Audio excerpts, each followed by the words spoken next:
அனைவருக்குமே வணக்கம். சற்று முன் கிடைத்திருக்கக்கூடிய ஒரு மிக மிக முக்கியமான செய்தி ஒன்று வெளியாகியுள்ளது. சற்று முன் நீதிபதியை மிரட்டிய செந்தில் பாலாஜி நீதிமன்றத்தில் காத்திருந்த பெரும் அதிர்ச்சி. இது மாதிரி வந்து செய்திகள் வந்து வெளியாகிருக்கு.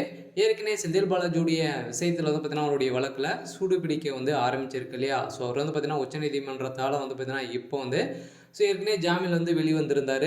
இதை தொடர்ந்து அவர் வந்து வந்த உடனே அமைச்சராக பொறுப்பேற்று தான் வந்து பார்த்தீங்கன்னா ஒரு மிகப்பெரிய தவறாக வந்து செஞ்சுருக்கு. இதெல்லாம் எதுக்காக ஸ்டாலின் அவர்கள் வந்து செய்திருக்காரு அப்படின்னு வந்து பார்த்தீங்கன்னா இப்போ செந்தில் பாலாஜியுடைய ஒட்டுமொத்த கதையை முடிக்கக்கூடிய அளவுக்கு தான் வந்து பார்த்தீங்கன்னா ஸ்டாலின் அவர்கள் வந்து ஒரு ரகசிய பிளான் போட்டு தான் இப்போ செந்தில் பாலாஜியை சாய்க்கக்கூடிய அளவுக்கு தான் இப்போ சம்பவம் மேலே சம்பவம் வந்து நடந்திருக்கு. இந்த சம்பவத்தின் அடிப்படையில் வந்து பார்த்தீங்கன்னா செந்தில் பாலாஜி அவர்கள் வந்து நம்பி இப்போ நீதிபதியே மிரட்டக்கூடிய பொன் போட்டு மிரட்டக்கூடிய சம்பவம் நடந்த சம்பவத்தினால தான் பார்த்தீங்கன்னா நீதிபதி அள்ளி அவர்கள் வந்து பார்த்தீங்கன்னா அவர் பேசிய ஆடியோ வந்து இப்போ வெளியிட்டிருக்கக்கூடிய சம்பவம் தான் பெரும் அதிர்ச்சியை வந்து ஏற்படுத்தியிருக்கு. இதை பற்றி இந்த வீடியோவில் முழுமையாக பார்க்கலாம். அதுக்கு முன்னாடி நம்ம சேனலுக்கு வந்து இப்போ தான் நீங்கள் வந்து முதல் முறையாக வந்திருக்கீங்க அப்படின்னா மறக்காமல் நம்மளுடைய சேனலை சப்ஸ்கிரைப் பண்ணிக்கோங்க.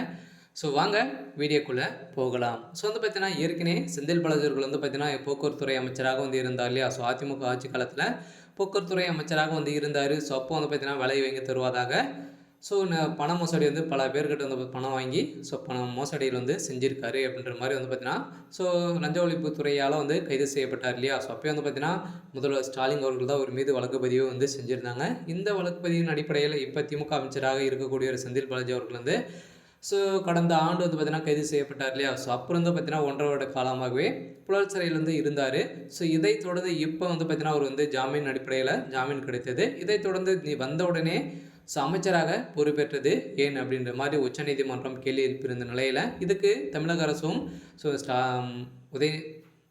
செந்தில் பாலாஜி அவர்களும் பதிலளிக்கணும் அப்படின்ற மாதிரி வந்து பார்த்தீங்கன்னா சொல்லியிருந்த நிலையில் இது எந்த ஒரு பதிலும் அளிக்காத செந்தில் பாலாஜி தரப்புக்கு இப்போ உச்சநீதிமன்றம் வைக்கக்கூடிய டார்கெட் என்ன அப்படின்னு வந்து பார்த்தீங்கன்னா செந்தில் பாலாஜியுடைய மீண்டும் 7 ஆண்டு சிறை தண்டனை வழங்கத்துக்கான அனைத்து ஏற்பாடுகளும் வந்து நடந்திருக்கும் நிலையில் தான் செந்தில் பாலாஜியுடைய கதை ஒட்டுமொத்தமாக முடிந்திருக்கு. இருந்தாலும் செந்தில் பாலாஜி அவர்களும் மீண்டும் அவருடைய நிலைமை இப்படி வந்து ஆயிடுச்சு. இருந்தாலும் அவர் உண்மைகளை வந்து ஒப்புக்கொள்வாரா அப்படின்றது தான் பெரிய கேள்விக்குறியாக இருந்தாலும் செந்தில் பாலாஜிக்கு சம்மந்தப்பட்ட துறைகளும் பார்த்தீங்கன்னா ரைடுகள் வந்து நடந்துட்டு வரும் நிலையில் இப்போ அமைச்சராக பொறுப்பேற்று 3 மாதங்கள் ஆகி கூட வந்து பார்த்தீங்கன்னா இப்போ நிறைய ஊழல்களும் வந்து செஞ்சுருக்காரு அப்படின்ற மாதிரி இப்போ அமலாக்கத்துறை வந்து பார்த்தீங்கன்னா இவர் மீது வந்து குற்றச்சாட்டு வரும் நிலையில் இவருடைய வழக்கை கூடிய விரைவில் முடிக்கக்கூடிய சம்பவம் வந்து நடக்க போகுது.